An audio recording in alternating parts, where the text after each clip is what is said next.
Hello, I am Sarah Millican and welcome to episode 45 of How to Be Champion Storytime. If you've stuck with us all this way, God bless you. What a smasher you are. Somebody told me the other day they just sat and watched like 30 in a row. I mean, I hope you had snacks. That is a lot of stuff. So, episode 45, we're sort of about halfway through my first stand-up set. Let's crack on. We're still in knickers. We're talking about knickers. I like the idea of knickers with instructions on, and I'm currently trying to track down a pair that say, mean what you say, and another that say, clean your own fucking sick up. And apparently a pair have been spotted locally that say, I'd do anything for love, and on the back, but I won't do that. I bought some that say, he loves me not. My friend said that she needs some that say, I love him, no I don't. Well, he's nice. Mine would say, why isn't he texted? Should I text him? Again, what'll I say? Do you think he's busy all day? My knickers would have to be huge.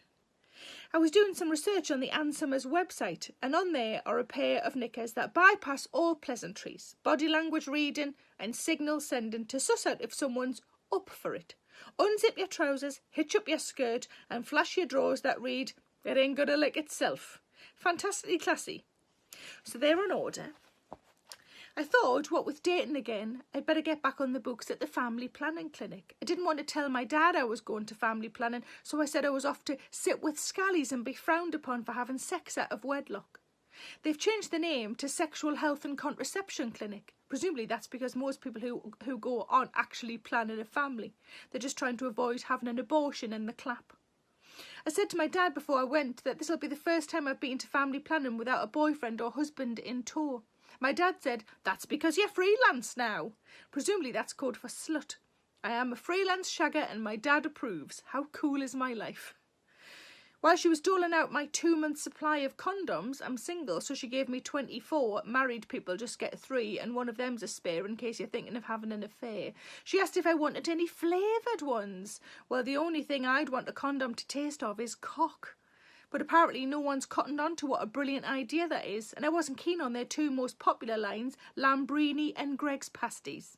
It's a nice trip down memory lane, that. I remember saying that on stage at various competitions and gigs.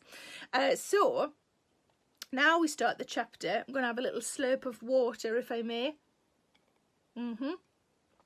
Champion mug, if you can see that. This chapter is called Counselling. Chapter 18. I'm a big believer in counselling. I think it works for me as a chatter. I can't even do my own. I'm like, what did you say that for? I wrote this. Just a reminder, I wrote this. I'm a big believer in counselling. I think it works for me as a chatter. Unbelievably, I wasn't put off by that first horror appointment, and during the first week of being made surplus to requirements in my own marriage, I made an appointment for the doctors. Mine wasn't available, so I saw a locum who wrote down that I was depressed and suggested antidepressants a little too easily. I suppose locums are the supply teachers of the medical world, something to keep you quiet and then disappear into the night, doctor's surgery car park. I asked if I could have counselling and she put me forward for it. The truth was, this appointment was 3 weeks after that god-awful day and I was doing okay. Not brilliant, but a lot better than I was. That was due to a few things. Firstly, I rang the Samaritans. I expected it to be like when you ring the bank with a bit of music and some options. Nope, they answer super quietly and they just let you talk. I remember a friend who'd worked for the Samaritans for a while who said that they often they had men ring in and does wet fleshy noise with mouth and cheek, which I took to mean wanking, although she never clarified. So surely my sad crying about the end of my marriage has got to be easier to listen to than that. I'm sure people ring sex lines to sad cry about their marriages. Maybe they're sometimes interchangeable. The lady didn't say much but let me talk, which that day was what I needed. It was the day after that I realised I wanted someone to talk back. While waiting for my appointment, I decided to fall back on my friends. A lot of people had said, I'm here if you need me. Some I wouldn't have expected it from. And then some I definitely thought would help disappeared. Not physically, maybe, but they certainly tiptoed out the back door of my crying room, never to be of any help ever again.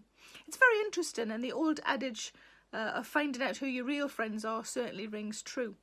Some are genuinely helping you clean all of the shit off your fan, getting wet wipes out of their bags and checking the fan is switched off at the wall, while some peel away doing little wretches in their hands. And your friends stay in your new formation. They don't revert back to pre-shitstorm.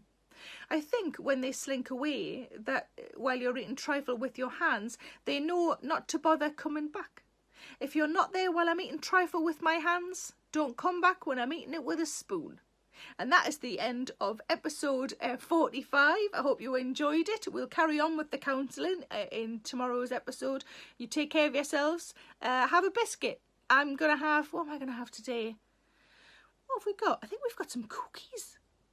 Sometimes the biscuit tin is really light because I think there's biscuits in it, and when I take it out of the cupboard it's like it's full of helium because my husband has attacked it and emptied it. So take care of yourselves. I hope I've put a smile on your face.